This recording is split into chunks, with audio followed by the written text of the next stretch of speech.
Tak. Yes. Hi, hello everyone. My name is Marina Buzinnik, Head of Talents in Qubit Labs, and today our special guest is Maria Perchenko. Hi, Maria. Hi, Marina. Thank you. Please introduce yourself, tell a bit about yourself, about your company, where you are CEO and founder. Yeah, feel free to stop me as I say because I really love my job and I can talk really endlessly. So Will do. just feel free to interrupt me. My name is Maria. I am originally from Ukraine since how many years? For 18 plus years, my life is fully connected with IT because I have higher IT education and red diploma in computer science. So since very young age, I've been fully involved into this world. In 2015, I started to work as IT recruiter in a Swedish company.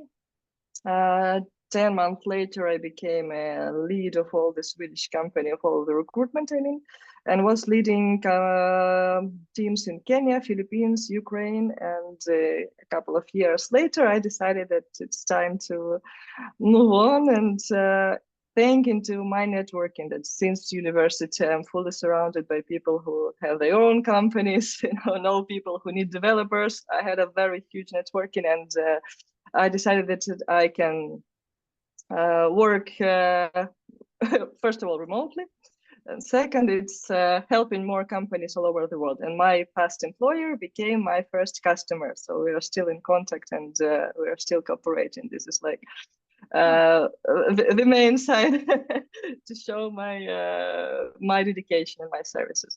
And I can also say that I am lucky that I had never to look for any customers, because thanks to my networking, I was always pinged by friends of friends, colleagues, so it's like I think that I am lucky. Right now, I work with two recruiters to help me. We close positions in more than 15 countries right now, working with Western Europe and the USA and Canada a little bit, mostly focused on Sweden and the Netherlands.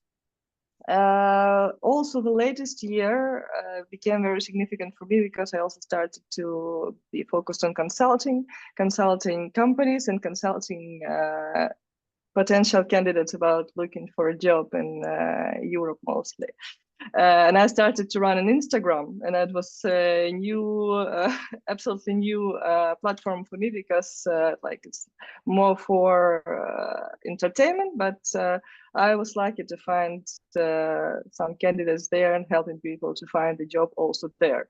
So yeah, so it's like you never know where life leads you, but it's always trying new things. And as long as I bring value to this world, however high it may sound, but I just love what I do, and if I can be helpful. Just to orient you how much I love my job, I was delivering my youngest son 4 years ago, and my maternal leave was lasting for 1.5 hours just because they didn't bring me the phone to the maternal room early, because I'm like, yeah, okay, but I need to fix the contract for my customer. So yeah, that's shortly about me. Impressive. Okay, so and your company is called Tech Scout, right? And Scout, yes. the recruitment agency. Yes. Like, okay, yes. Thank you. And we will make sure to follow you in Instagram. I think Yes, please. at the link below. Thank you so much. And as you already mentioned, the Netherlands and Sweden, today our topic is hiring tech talent in the Netherlands. So please tell us more about your experience with this country. I started to work with the Netherlands since 2017. And again, it was a friend of a friend who started a startup. It was a product company. And I can tell you that it's a big difference on working for a product company and for outsourced company. As always, is everywhere, of course. But I was lucky to start with the product. Previously, I was working only with Sweden, and it was both outsourcing and product. And then, ta-da, the Netherlands had arrived. For me, it was, I can say, easy because first of all, I didn't have to prove my expertise. I was already recommended. And also I didn't have a team yet. I was working alone, like a freelance recruiter in parallel. And it was quite easy because I didn't have all this, 10 steps of interviews, a lot of technical tests, and what we usually suffer with. Let's be honest. Yeah, but it was easy for me because, well, I knew the requirements, I knew the team, I knew the soft skills, hard skills, everything I need to match. So my first impression with the Netherlands was very, very nice. And also I had a business trip to Amsterdam. Like, wow, like I was absolutely like introduced to to the company fully. And it was a Ukrainian team that was working remotely for the Dutch customer, Dutch product. They made it fully, and then the investor decided to move the development fully to the Netherlands. So we had to say goodbye to the Ukrainian part of the team. However, last year, this company appeared again. And I was like, whoa, is it you? And we found two very good remote candidates for them. Last year, it was like interesting for me because something has changed, but still, Europe is quite old school in some processes, in a good meaning way. So I could like recall my start in some way, but also to track what has changed. So if, for example, we speak about the product company, I can say that if when it's just a startup that is just beginning, it has investments, it's just full of ideas and all this shining eyes. First of all, it was like a technical interview. I don't remember if they had any coding, but it was like 2 hours technical interview. The management was flying to Kiev to interview people on site. It was before pandemic. It was like 100 years ago. It was our previous life, nowadays, of course, it's technical task. You show the GitHub, you show the example of the code for the candidates. And also it was quite specific startup because they had to I'm not sure if I may share it by the NDA. I don't remember it, but there were some very, very special skills that we had to find. Really, like it was a little bit challenging to find. Like an extra requirement, there was Spanish language for the candidate, but this was like very highly recommended that English fixed it all because the team was very international, as it always happens in Europe, most likely. And this was my like first and continued experience of working with the Netherlands. Also, since I think it was around pandemic, like 2020, I think so. I was contacted by another Dutch company about outsourcing, and this was absolutely different experience. For me, it was interesting to compare it with Sweden because it was quite familiar, but it was very different from working with a Dutch product company. Because first of all, it's a technical test. First of all, you have to complete the matrix of your skills and somebody, it also it's interesting to track because somebody is very, very smart but doesn't know how to present himself or herself. And it's like, oh, I'm not sure I can put 5 or 5. Better I put 3 just to make sure that I'm not overestimating myself.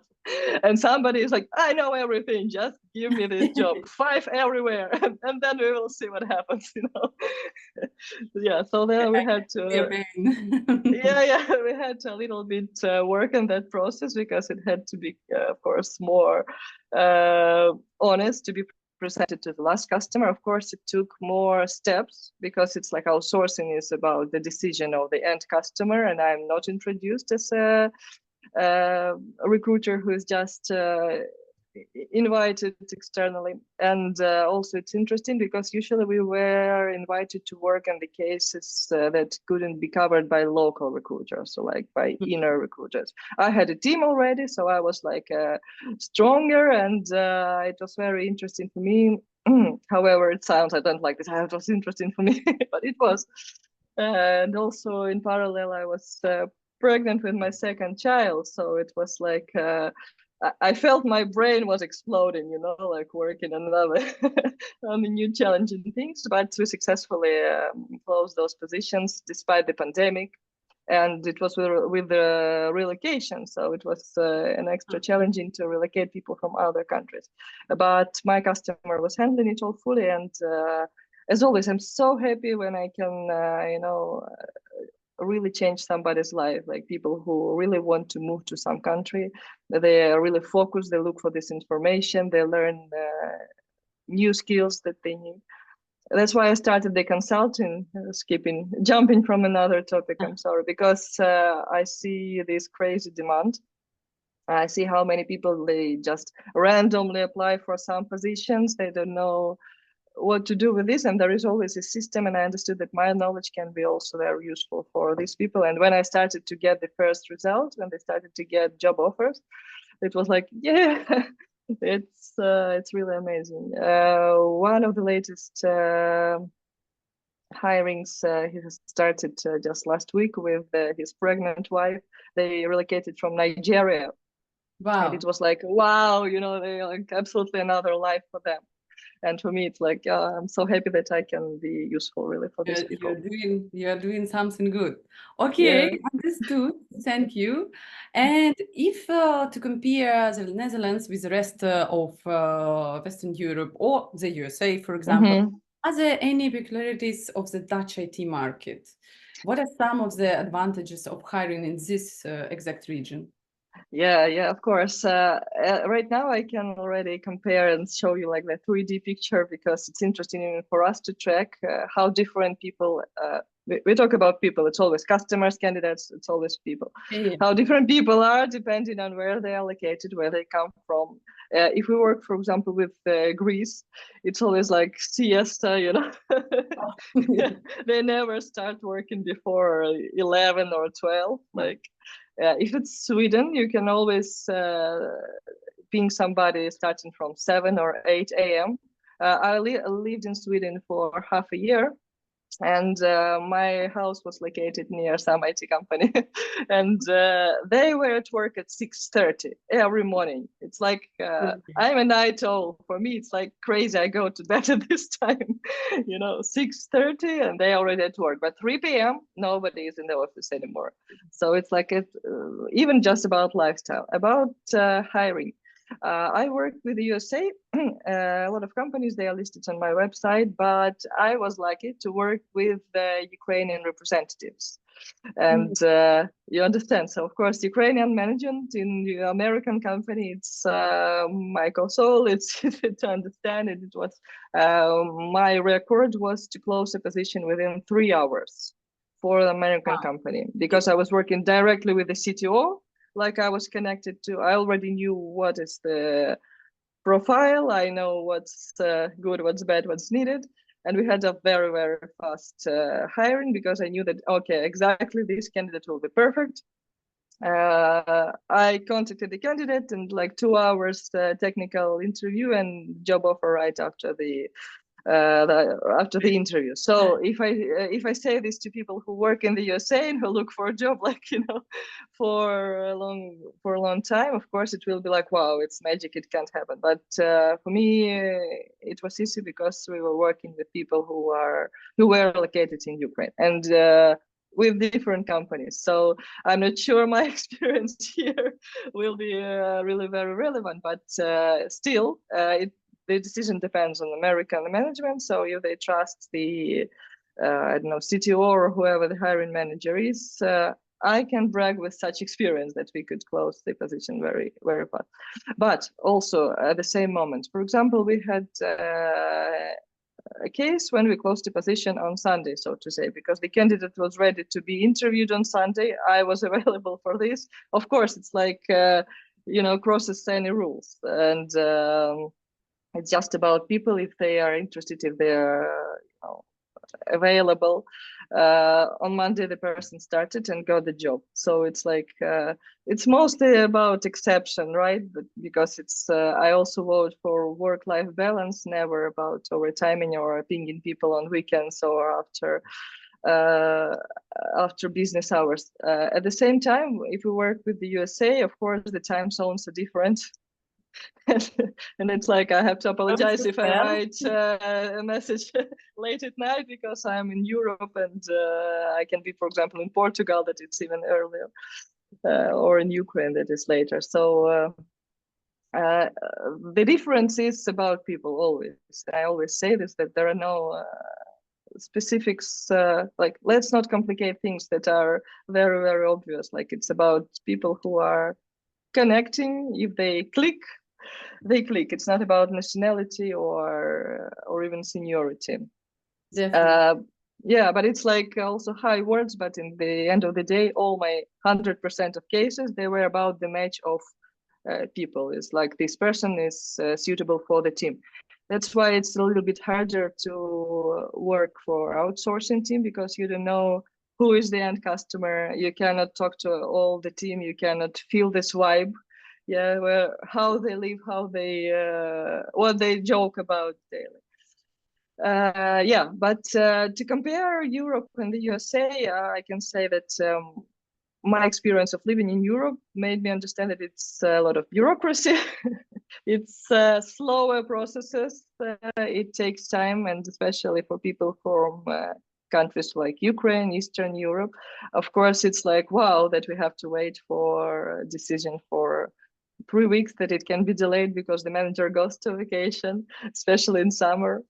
I had one case with my colleagues, fortunately not my own, but it was with, I guess, Germany last summer, if I'm right, when they sent the paper documents to the office to Germany, and they received them back because nobody was in the office, everybody was on vacation. So it's funny, but it's our reality. I prefer to take things with a little bit of sarcasm, because otherwise we will be just we will not be able to survive in our reality. So I like to talk about such cases because they are wonderful, I think. Yeah, and in our industry, flexibility is very important. You have to Yeah, adjust to everything and be prepared to adjust fast. yeah, To fast different reactions. circumstances. Okay, and maybe if you don't know about the developers, my question is which IT industries do most developers work in, and what is the most popular tech stacks? So maybe you can tell us from the Yeah, side of clients. yeah, of course. Mostly I work with developers, senior developers, very rarely with analytics, and almost never with management, because I am, as I told you, from the university years, I am fully surrounded by the developers. This is an understandable case for me. And usually the demand from the customers, from the companies, comes for engineers, people who are the doers. Management is preferably almost always local, who knows the local language, and developers, engineers, especially if we're talking about relocation. So it must be interesting for the business to invest into relocating all his family, pay the visa, pay the tickets, everything, just to get this pair of hands in their office, and this head, of course. So about the stack, it doesn't change that much over the years. It's always a demand on very senior Java developers. Like 10 plus years with good English, you can have very good chances to be hired. If we talk about the Netherlands, it's banking sphere, it's data science. It's like DevOps, of course, needed everywhere. Like really very senior DevOps who are like more dev than ops, so to say. So people who are really with very, very strong coding skills. If we talk about Sweden, it's always embedded because it's Volvo, Bosch, automotive. It's like all these companies that always need people. Low level C++. If we talk about, for example, Greece, it's usually C#.net. I cannot say that it's like only this, but it's only from my experience and from the demand of my customers. So front end with Angular, full stack with Angular is still very much popular, even when, for example, for the USA, we were mostly focused to find React developers. But for Europe, somehow it's still Angular. And it's interesting to track because people who, for example, front-end developers who really handle everything, like both front-end, Angular, everything. I'm sorry. they have very high chances to be hired. But it depends, of course, on their preferences and talking about salaries that are not very high in Europe.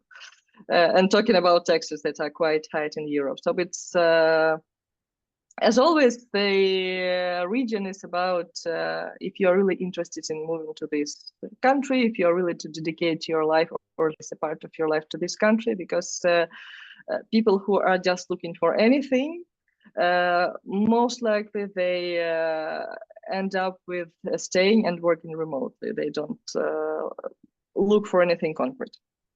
I answered so many questions at once. I'm sorry. Yeah, you already answered some of my other questions. Thank you. That's even better. Okay, and my next question is about the interview process. Yeah. Can you please walk us through the usual interview process for the tech job? Of course, in the Netherlands, how many rounds are there? Yeah. Like technical tasks or not? Yeah. Right now, it's usually around, let's say, 4 to 5 steps. Oh, sorry. Usually starts with the intro interview, of course. The innovation is that more and more companies start to work with the ATS. So the first step was usually screened by a human, by a recruiter mostly. Right now, most likely it's artificial intelligence, that a robot that screens the CV, and it's also interesting because a lot of requests from my customers who are candidates is to help to make the CV look interesting also for the machine, because a human that opens a nice picture, you know, like, I don't know, pink and blue CV is one thing. You understand what I mean? But when it's ATS that doesn't read these things and it's like, oh, it's an empty document. Sometimes it happens like, wow, it's not an empty document. And then you have to correct these things and make it, let's count all these moments. So it's not for all companies. Of course, some are really old school and trust only humans, especially if, like in Sweden, where people work in one company for like 20 years, you know, like he does this job and he will be doing this job here. This recruiter will be always screening these CVs. It's almost impossible to resign from a Swedish company, as they say. So it's, of course, intro interview about the personality, about the motivation, about the experience. So it's like our old kind initial interview. Technical test, of course, always. I don't know. I was told that there are companies that don't use it. I have never had that experience. So always, in my experience, it was always about some kind of technical test. I was the one to provide Codility many years ago in one of the companies. They still work with this. So it's like some companies allow, for example, live coding during the technical test, but also, for example, you may use ChatGPT or Google anything, but still they look at how you use it. Sometimes it's technical test. Usually the duration is around 3 hours. So it's something really very, very big and huge. And we always ask our candidates that don't do it when you're in a hurry, when you don't have good internet, or when you're tired in the evening on Friday, don't do the test. Better dedicate some hours when you are in good mood, when you have time, and because a lot of companies don't give them the second chance, even to some great candidates. Some companies allow it after, for example, 12 months. So still quite a good chance that you don't have to skip if you're given. And technical test is, of course, very important because, for example, if this is the company that will outsource your services, they have to present you to their customers something really very, very fruitful, so to say, something very attractive. And of course, without the confirmation of some technical test, this is impossible, however smart you are. And I always prepare my candidates and say that, yeah, you can be really liked by the company, by the team, you can really match, but if you do some error, or if, I don't know, if your internet is not good, then you will have to explain it, and good if they give you the second chance, but it's like mostly an exception. So technical test, of course, when we are ready to present the profile to the end customer. There can be some other step, for example, talking to the management, because of course everybody wants to be sure that they are what they are selling, so to say. I'm sorry for this word, but we all sell and buy. If I sell my skills, I should be sure that I don't provide bullshit, so to say, right? And that I will be able to, that I will be ready to answer for what I have written.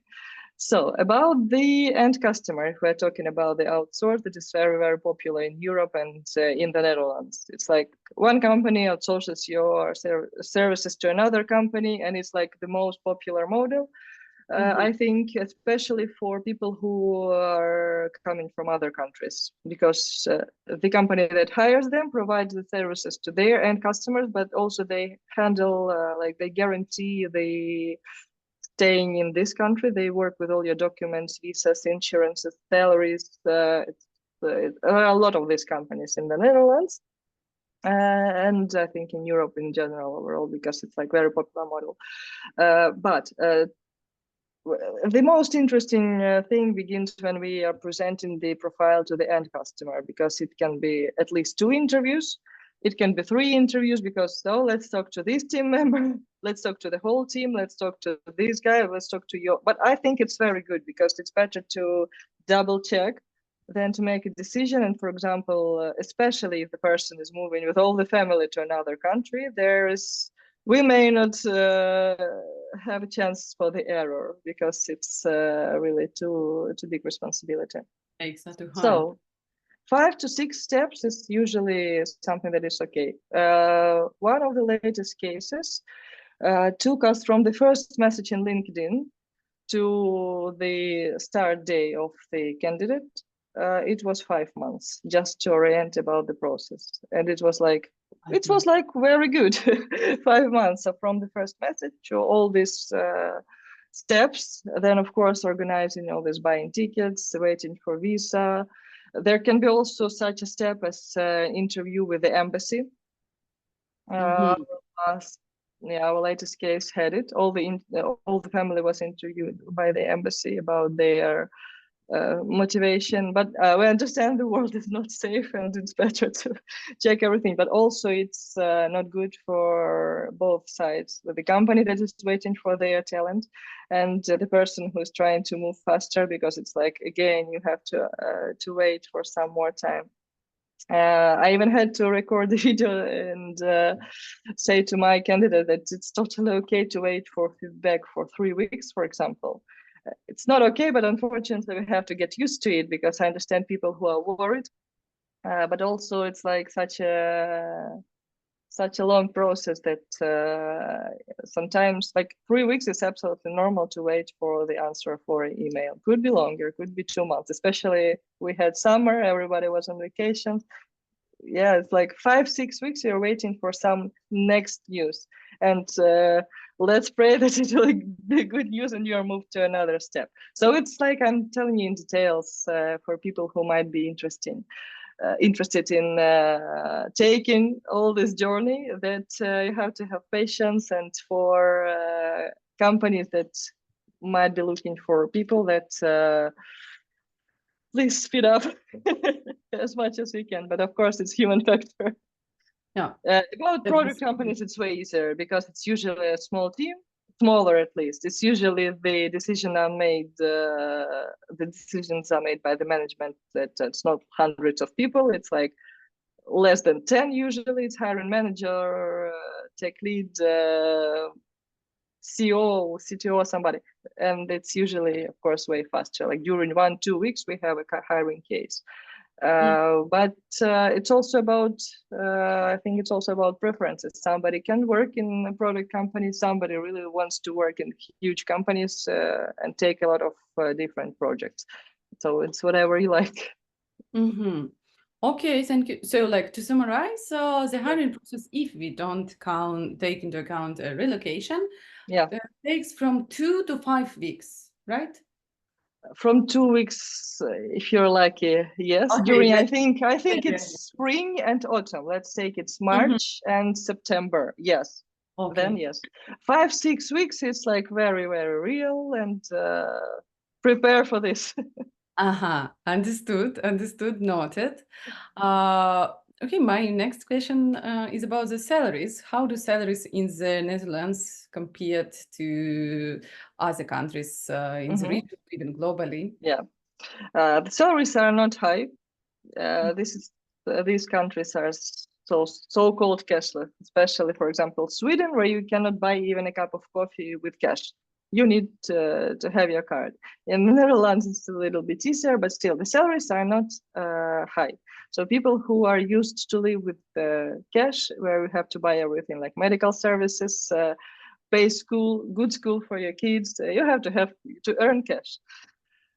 For such people, it's really hard to change the mindset because the salaries are for seniors around, I will take very, very global numbers because it depends on skills and experience, of course, but it's like 4.5 to 5.5 thousand euros, and it's gross. Don't forget about taxes that are 30-40% sometimes. Yeah. So, but at the same time, it's not like you just give your money and you sit and cry without it. Of course, you use medical services, you use good schools, good education for the kids. It's very high level of services, of course. And a lot of things are really covered by the government. So we have released the relocation guide. I think it was in spring. I will share the link so you will be able to share it also. It explains everything in detail. So for people who consider moving, it's better to really learn this information. We just made the Google work, so to say, and combine a lot of information because it's always about pros and cons. I lived in Sweden. I had an emergency with my father who was really saved, and I paid zero just because we were covered by the taxes, so to say. I don't know how much it would cost me, honestly, and thanks God that everything was okay. But the level of services, of course, it's fantastic. So for people who are focused on good life for their children, for their future, for something long term, of course, the countries like the Netherlands are in some part very interesting. Also, the pension system is very interesting because the money that you earn during your life you can use when you are retired, and not like you sit and think, what should I do when I'm old? Hey kids, will you feed me? Yeah, we see a lot of people who start living when they are retired. They travel the world. They use the money that they have earned. Yeah, they used all these programs provided by the government. So yeah, talking about salaries, yeah, they are not as high as, for example, as we experienced in Eastern Europe. Yeah, for example, when we have 5% of tax and twice higher salary. Of course, it's way more interesting. Like one of my candidates from Azerbaijan, he wrote like, hey, but here I have just 5% of tax. I have a new Japanese car that I bought from my few salaries only. I will not go to like twice smaller salary. Of course, because this is another mindset. If you're not interested, no problem. And we will never pull such candidates because it's really absolutely other lifestyle. If we talk about locals, of course, it's interesting to see, for example, people in Portugal, they are interested to move to the Netherlands despite the climate because they have way smaller salaries in their country. And of course, when they are suggested, for example, 4,000 euros and all the service and all the goods provided by the country, of course, then they have to compromise about the climate, for example. And it's very, very individual. That's why I like to work with every case individually, because it's always about preferences, about lifestyle, and this helps us to close positions really very many times for a lot of customers. And it's important for me to know that this person will be really happy and the company will be really happy about this hiring. So very personal approach. Yeah, absolutely. That's cool. Okay, and going back to the social benefits, Yeah. do you know, or can you share with us what social benefits are typically offered to software developers in the Netherlands? Their company. Yeah, of course, it's all this medical insurance, everything that is provided to everybody who is employed. It's if it's a relocation from another country, usually it's some relocation package like tickets, looking for accommodation. It's very important for people who uh, don't know where they come. It's very important to have such a support that somebody will help you to find your first home, your new home. School for the kids. School should be located not far from the office. All these things, they are like could be funny, but for people who are really changing their life, it's really very, very important. So everything, of course, it's laptop, it's technique, it's some education that is needed. Companies like to invest into education of new skills for their programmers. At the same time, I was working directly with a co-owner of the company, and I learned a very, very interesting question. The mindset of a co-owner is very much different from a hired manager, because the question to the candidate was when the candidate said that, oh, I'm so eager to learn new skills and I will be this blah blah blah interesting for your useful for your company, and the co-owner asked, but why didn't you learn it before? Like, we are ready to invest into your education, of course, it's interesting, but at the same time, if you are so much an eager, well, you don't have to stop. You have to learn continuously, and don't wait to be hired and then spend your time that we pay you for learning new skills. Of course, we know that it's very interesting mindset, and I was like, wow, really? I've never thought about this, because I didn't even think that way. So yeah, speaking of education, yeah, of course, if this is interesting for the business, they will pay for it. They will invest for it. I always tell my customers, candidates, that you should think from the business perspective. If it's interesting to invest in you, sure, you can ask for it. Your task is to motivate and to say that this will be interesting for the business. Of course, every business owner will be interested to invest in this. If you just want to get some new skills, a new certificate paid by some company, no, this here you will fail. Don't even try, because you will just show yourself in the wrong light. Exactly. Learning the language also important, because in some countries there are courses for learning the language, in some countries no, but also it depends on your preferences, because English became so much international, and usually it's enough. But if you plan to stay, if you want to grow kids in this country, of course, the language will be important. No benefits like in Ukrainian companies a few years ago, we had like paid lunches or dancing go-go girls, whatever, massage. No, nothing like this. We are adult people.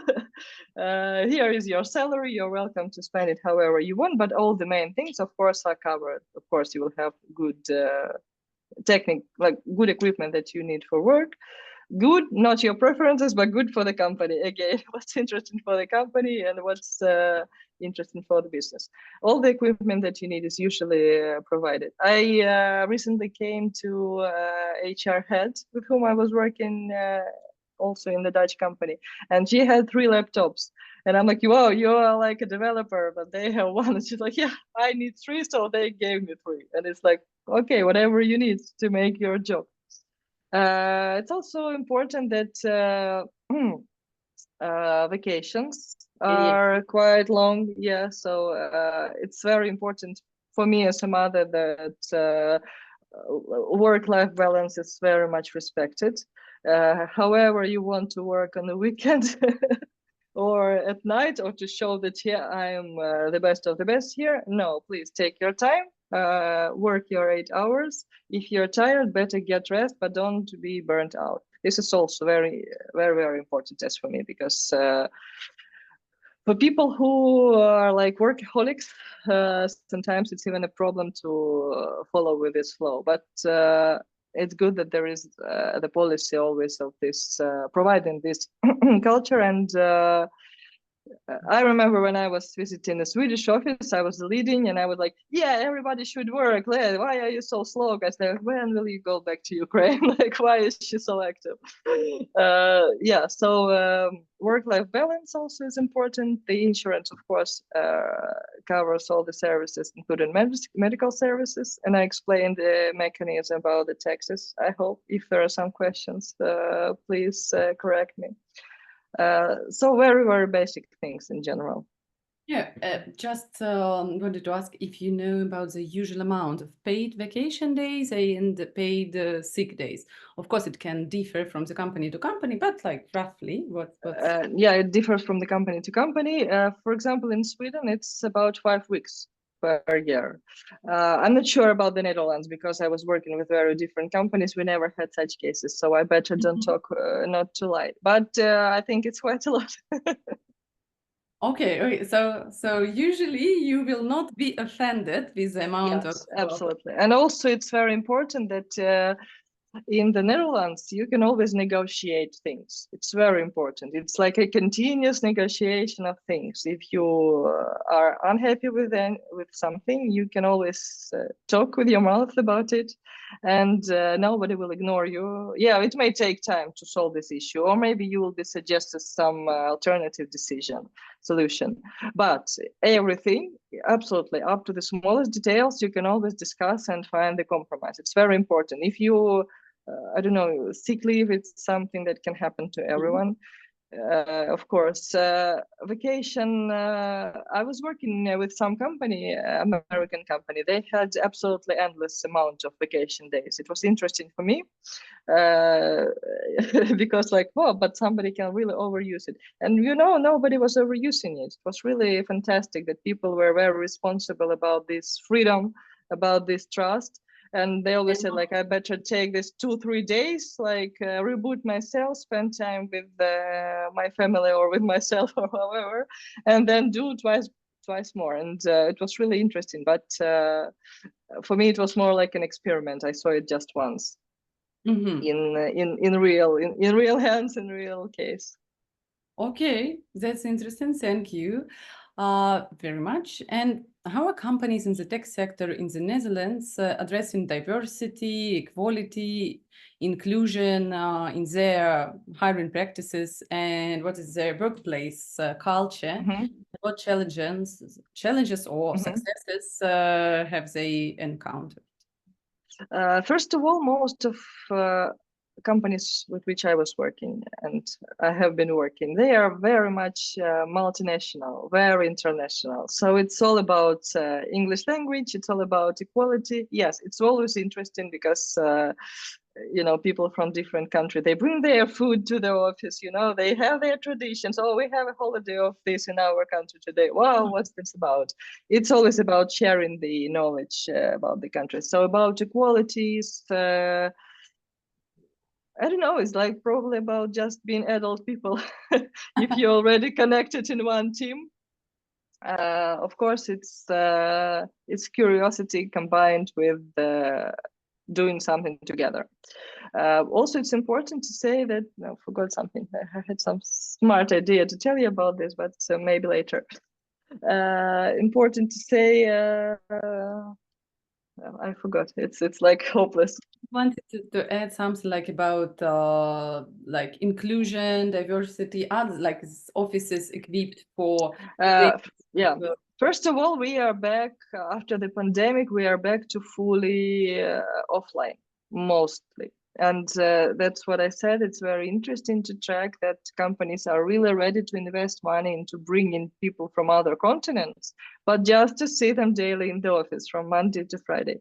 Sometimes there can be some remote days, but most likely remote becomes like the trend of yesterday a little bit. It still exists, of course. There are a lot of platforms that suggest only remote jobs, for example. But if we're talking about old school Europe, we are back to offline jobs. Equipment, whatever you need. Of course, if it's a low-level developer who tests, I don't know, ATM machine, of course, it's different from iOS developer who just works with iPhones, yeah, for example. I cannot say that there are any special things in any offices that I have visited.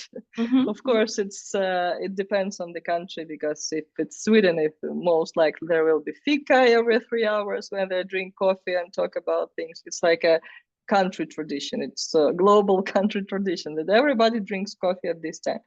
If we talk about the Netherlands, again, very early work. I was traveling to my customer to Amsterdam in March, and I was invited for lunch in the office, and it was like 11:30 or 12. So, for example, on Cyprus, people start working at this time. Yeah, definitely. And here people have like lunch, and also what I like a lot is like management hangs out together with junior and senior developers all together. So we have lunch all together. I am an external recruiter who is just a recruitment partner, and I'm invited. This is my sandwich with my name. You know, it's a very cool thing. Like could be very basic, you can say, but it's really nice that somebody cares, that somebody orders this for you, that somebody counts on this, and we can talk absolutely to anyone. Like you can come up to absolutely anyone, from CEO to, I don't know, the assistant, and absolutely talk about weather or anything. Also, such topics are very interesting. So my word today. Interesting that topics about weather, about lifestyle in your country, they're like endless. It's like forever you can talk about this. Like if you want to start this small talk, well, most likely we'll start with the weather, of course. Also, what's important to say is that in Europe, usually you will not get any bad feedback. Only if you're very, very close to somebody, like it's your real friend or your neighbor. And still, people are very polite.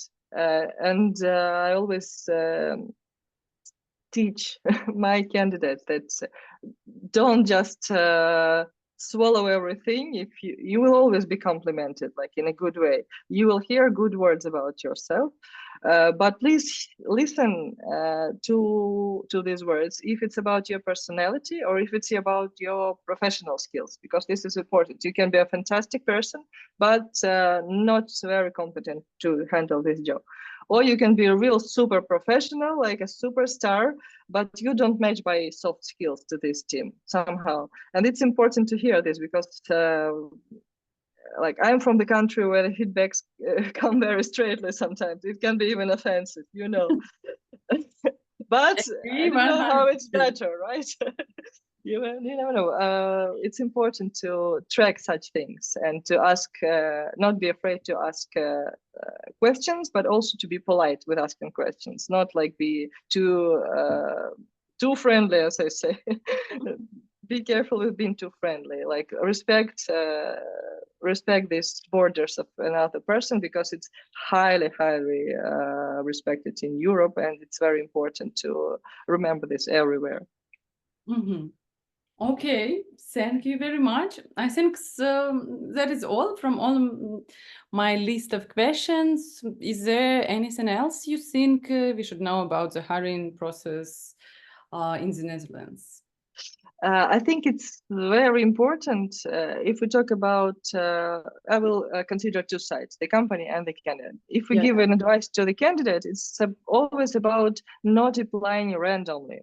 It's about choose 10 companies, 100 companies, choose as much as you can handle, but you have to dig into them. You have really to see the list of requirements and really match 95% of them. Don't just apply randomly, because to be pending in somebody's database as rejected is way worse than to have some good history, at least a little bit. Then you will be, I don't know, the manager will be changed and the database will stay. Of course, considering the GDPR policy, as long as it's available. Speaking about the company, if we hire the candidates, it's always about being very sure, very clear about who we're looking for, because it's like, oh, let's look for somebody who may be better, and let's look for 3 years more. This can be really endless. But we always help our colleagues with this if it's needed, because it's always about what will help you to find the profile. Where can we compromise? If it's some really super rare programming language where there are like 3 persons in the world who know it, maybe we can do something, or maybe we can. I don't know. Even if we need these superstars, we have to do something to make our offer very, very attractive for them. But it's another side of the moon, so to say, of course. So here I can also talk endlessly, whatever is interesting. But in general, of course, it's about the match of people. It's not about the speed. It's not about the just close the position and forget about it and go do something else. It's about finding the right person, and it's about finding the right project. For example, I know that I am not an outsourced person. I am very much a freedom lover. I know that if I'm hired, for example, as for a subscription, for example, we can work with a product company, for example, for the fixed term of months. But I will never work as a recruiter in outsource who has just to close 12 positions per month. Somehow, no matter how, So for me, it's very important. And I always say this to the companies that come to me, that if you just need the amount, I'm not your person, because I really care about everybody. And for me, it's very important to know that this person will be happy, that this person will thank me, come to me again. Same as about company. It's very important to invite a person into your team and to know that this will be a real win-win. Okay, understood. Thank you very much. I hope that this video was useful for our viewers. Thank you so much, Maria. Thank you very much, dear Marina. We will see you once again. Maybe You're most welcome. Another topic. Thank you. Thank you so much for having invited me. Thanks.